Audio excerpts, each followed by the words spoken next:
តិចនេះខ្ញុំឃើញបានទៅផ្សារទិញបន្លែទិញអីទេប្តីគាត់រវល់ពេកទៅគាត់បានជូនទៅផ្សារទិញបន្លែដែរអញ្ចឹងហើយនៅផ្ទះខ្ញុំនឹងមានបន្លែប្រមាណមុខមានស្អីខ្លះហ្នឹងក៏ខ្ញុំយកវាមកច្នៃធ្វើម្ហូបល្ងាចហ្នឹងឲ្យអស់តែម្ដងសួស្ដីបងប្អូននៃខ្ញុំក៏បើកទូទឹកកកទៅនៅឃើញមានកាភ្លើមន់2កាភ្លើនៅមានត្រង់បារាំងមួយនៅមានស្ពៃក្តោបបន្តិចអញ្ចឹងក៏នឹងឃើញថាមន់ហ្នឹងខ្ញុំយកវាមកឆាជាមួយត្រង់បារាំងហ្នឹងទៅស្ពៃក្តោបខ្ញុំយកវាមកឆាមួយមុខទៀតទៅបាន2មុខដែរល្ងាចនេះឥឡូវហ្នឹងគ្រឿងក្រើខ្ញុំយកចេញពីទូទឹកកករួចរាល់អស់ហើយចាប់ផ្ដើមខ្ញុំលាងមន់ឲ្យស្អាតខ្ញុំកាប់មន់ហ្នឹងដុំទូចៗល្មមទៅចាប់ផ្ដើមខ្ញុំយកវាមកឆាតែម្ដងមន់ហ្នឹងខ្ញុំឆាវារៀងដាច់ទឹកបន្តិចទៅរួចហើយខ្ញុំក៏ចាក់ស្រាចិនចូលទៅបន្តិចយើងចាក់ស្រាចិនចូលទៅបែបនេះដើម្បីយើងកាត់បន្ថយក្លិនឆ្អាបមន់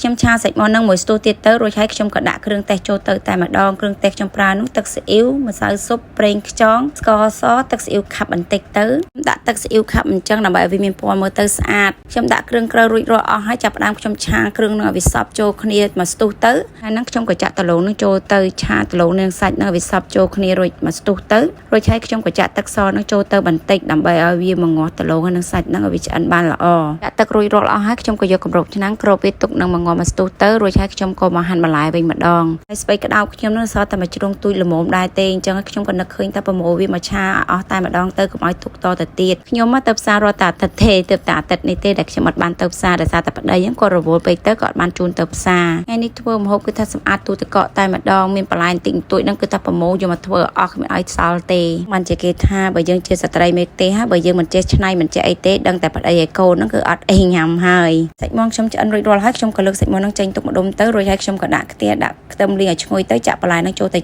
ឆាវាមកត្រឡប់ពីត្រឡប់ខ្ញុំក៏ដាក់គ្រឿងទេសហ្នឹងចូលទៅគ្រឿងទេសខ្ញុំប្រើម្សៅស៊ុបស្ករសប្រេងខ្យងខ្ញុំឆាវាមកត្រឡប់ពីត្រឡប់ទៀតទៅរួចហើយខ្ញុំក៏ដាក់កូនត្រីបំពងហ្នឹងចូលទៅបន្លែប្តីខ្ញុំឲ្យកូនខ្ញុំពួកគាត់អត់ចូលចិត្តញ៉ាំទេប៉ុន្តែបើខ្ញុំដាក់កូនត្រីបំពងនេះចូលទៅឆាជាមួយគ្នាអញ្ចឹងប្តីខ្ញុំឲ្យកូនខ្ញុំគាត់ចូលចិត្តញ៉ាំណាស់ញ៉ាំគ្មានឲ្យសល់ទេ